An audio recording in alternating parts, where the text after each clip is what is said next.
तो हमने शॉटगन्स को हाइप में जाते हुए और न्यू अपडेट आने के बाद उसके पोटेंशियल को डिक्रीज होते हुए और उसी के साथ साथ SMG मेटा को थोड़ा बहुत उठते हुए भी देख लिया। और अभी हमारा अपडेट आने के बाद हम इस सिचुएशन में खड़े हैं कि हमारा ओल्ड GG मेटा रिटर्न आने वाला है। और हाँ, एक बात याद रखना, 4.0 अपडेट में जो हमारे डैमेज का मिनिमल चेंजेस किया गया था वो बस टेस्टिंग के लिए था। 4.1 अपडेट में असॉल्ट, SMG, शॉटगन, स्नाइपर्स से लेके पिस्टल तक का अंजर पंजर ढीला करके उसके डैमेज को तोड़ मरोड़ के अलग किया जाएगा। तो चलिए देखते हैं इस अपडेट के बाद डैमेज, फायरिंग रेट और रिकॉल में क्या क्या चेंज आया है। तो वीडियो शुरू करने से पहले आपने अगर end of shotgun Meta part 1 और पार्ट 2 को नहीं देखा है तो आई बटन और डिस्क्रिप्शन में आपको लिंक मिल जाएगा, जाके वॉच करो और देखो कैसे शॉटगन मेटा खत्म हो रहा है।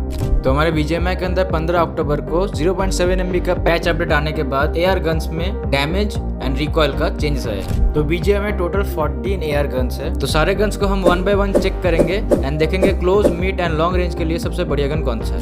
तो पहले हम 7.62 mm के गन्स को चेक करते हैं और देखते हैं उसमें से सबसे बढ़िया गन कौन सा है डैमेज और रिकॉइल के हिसाब से एंड उसका ऑल्टरनेटिव कौन सा हो सकता है। तो चलो पहले AKM को टेस्ट करते हैं। तो AKM का बॉडी डैमेज बिफोर अपडेट 49 था,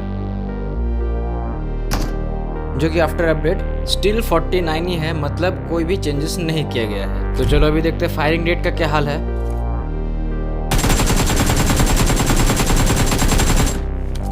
तो यहाँ पे फायरिंग रेट 600 से बढ़ के 833 कर दिया गया है, जो कि सिग्निफिकेंटली हाई है। तो जैसे आप सभी को पता है, हम BGMI मोबाइल में खेलते हैं तो मोबाइल में फ्रेम ड्रॉप, ग्लिचेस और पिंग इशू रहता ही है। फिर भी मैं फ्रेम बाय फ्रेम रिकॉर्ड करके एनालाइज करने के बाद जो फायरिंग रेट आ रहा है वही आपको यहाँ पे दिखा रहा हूँ।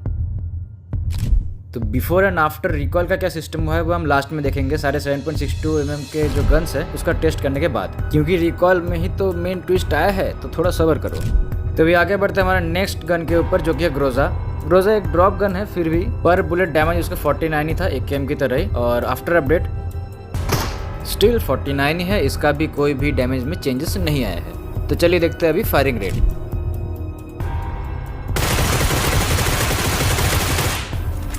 तो ग्रोजा का एक मैगजीन खाली होने में लग रहा है 1.83 सेकेंड्स, जिसका कि अगर हम फायरिंग रेट कैलकुलेट करें तो आ रहा है 983, जो कि 750 से बढ़ के 983 हो गया, जो कि बहुत ही ज़्यादा है। तो अभी देखते हैं M762 का पर बुलेट बॉडी डैमेज, जो कि पहले था 47 और अभी बढ़ के हो गया है 49, 2 पॉइंट से बढ़ाया गया है। तो चलो अभी फायरिंग रेट भी देख लेते हैं।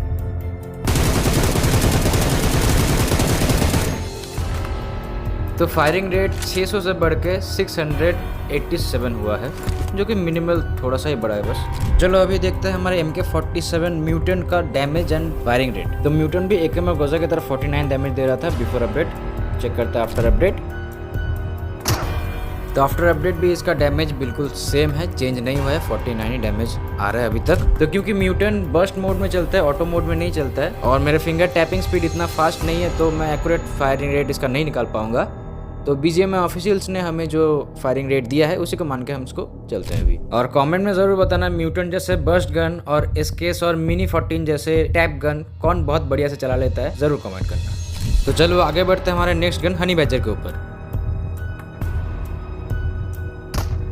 तो आफ्टर अपडेट हमारा हनी बैजर 40 डैमेज दे रहा है एंड अभी चलो देखते हैं फायरिंग रेट कितना हो रहा है।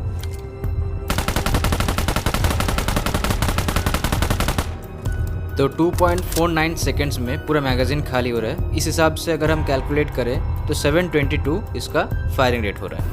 तो चलो अभी हमारे S32 का डैमेज देखते हैं। तो S32 पर बुलेट 45 HP डैमेज कर रहा है। तो चलो अभी आगे बढ़ते हैं फायरिंग रेट के ऊपर।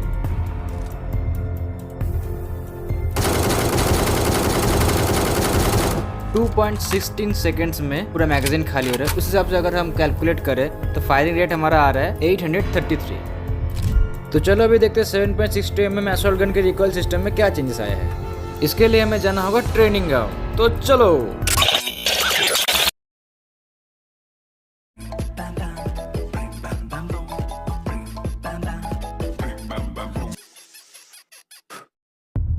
हम लोग आ गए हैं हमारे ट्रेनिंग ग्राउंड में और अभी देखते हैं रिकॉल में क्या क्या चेंजेस आए हैं। पहले शुरू करते हैं हम लोग AKM से।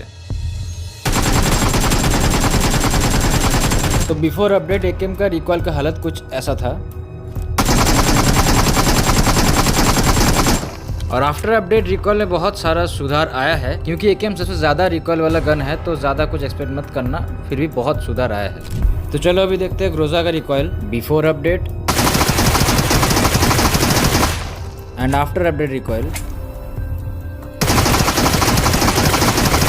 तो पैच अपडेट आने के बाद ग्रोजा का रिकॉल अच्छा खासा चेंज हुआ है, क्योंकि बिफोर अपडेट हम देख सकते हैं कि बहुत ही ज्यादा ऊपर तक जा रहा है गोलियां, लेकिन आफ्टर अपडेट रिकॉल थोड़ा कंट्रोल में आया है। अभी आपको ग्रोजा 6X में फाइट लेने में आसानी होगा लॉन्ग रेंज। तो चलो आगे बढ़ते हैं हमारे M762 के ऊपर, देखते हैं उसका बिफोर रिकॉल।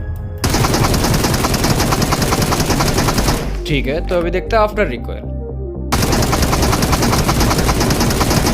तो अपडेट के बाद इसका भी रिकॉइल अच्छा खासा सप्रेस हुआ है, और रिकॉइल का जितना भी टेस्ट कर रहा हूँ बिना अटैचमेंट्स कोई भी लगाए मैं टेस्ट कर रहा हूँ, आपको दिखा रहा हूँ। तो चलो नेक्स्ट आगे बढ़ते हैं हमारे नेक्स्ट गन हनी बैजर के ऊपर, देखते हैं उसका बिफोर रिकॉइल। ठीक है, तो अभी आफ्टर अपडेट क्या चेंज हुआ है देखते हैं। तो हनी बैजर का रिकॉइल ऑलरेडी ग्रोजा और AKM से बहुत कम था, तो यहाँ पे हमें मिनिमल चेंजेस देखने को मिल रहा है। तो चलो आगे बढ़ते हैं हमारे 7.62 mm के लास्ट असोल्ट गन ACE-32 के ऊपर, देखते हैं उसका बिफोर रिकॉइल। ठीक है, तो चलो अभी देखते हैं आफ्टर रिकॉइल। तो इसका रिकॉइल में भी चेंजेस थोड़ा बहुत लाया गया है, मिनिमल चेंजेस है। तो सारे 7.62 mm के जो गन्स है उनको टेस्ट करने के बाद जो रिजल्ट आ रहा है वो आपके सामने है।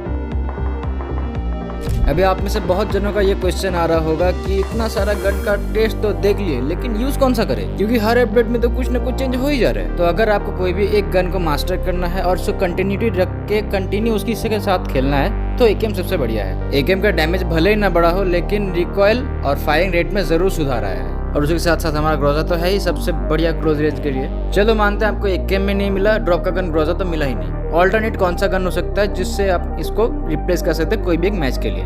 तो M762 या फिर ACE-32, ये दोनों गन को मैं रिकमेंड करना चाहूँगा, क्योंकि AKM और ग्रोजा के बाद सबसे अच्छा डैमेज और रिकॉल कंट्रोल होता है M762 का ही। तो अभी अगर हम बात करें 5.56 mm के गन्स की, तो मैंने उसे हर पॉसिबल वे में टेस्ट किया, डैमेज, रिकॉइल, फायरिंग रेट सब कुछ टेस्ट कर लिया, लेकिन उसमें कोई भी चेंजेस नहीं आया है। जो पहले था वो अभी भी सेम। हाँ, अगर सामने वाला आपके साथ अगर UG, UMP-45 और बाइजन जैसे गन से फाइट ले रहा है, तो वहाँ पे आपको डिसएडवांटेज देखने को मिल सकता है। लेकिन अगर लॉन्ग रेंज में स्प्रे मारने का बात करें तो M4, ऑग जैसे गन आपके लिए बेस्ट साबित हो सकते हैं। तो हमारे 5.56 mm के जो गन्स हैं उसमें जो चेंजेस आएंगे वो प्रोबेबली 4.1 अपडेट के बाद ही आने वाले हैं। जैसे ही नेक्स्ट अपडेट में कुछ भी चेंजेस आता है, मैं तुरंत आपके लिए कुछ ही दिनों के अंदर वीडियो लेके आ जाऊंगा आपके गाइड के लिए। तब तक के लिए मिलते हैं नेक्स्ट वीडियो अगर इन्फॉर्मेटिव और अच्छा लगा हो तो सब्सक्राइब कर देना। हमारे 3000 फैमिली में थोड़े ही मेंबर्स बाकी है, तो बिना लेट करे जल्दी सब्सक्राइब करके जुड़ जाओ हमारे MKGB फैमिली में।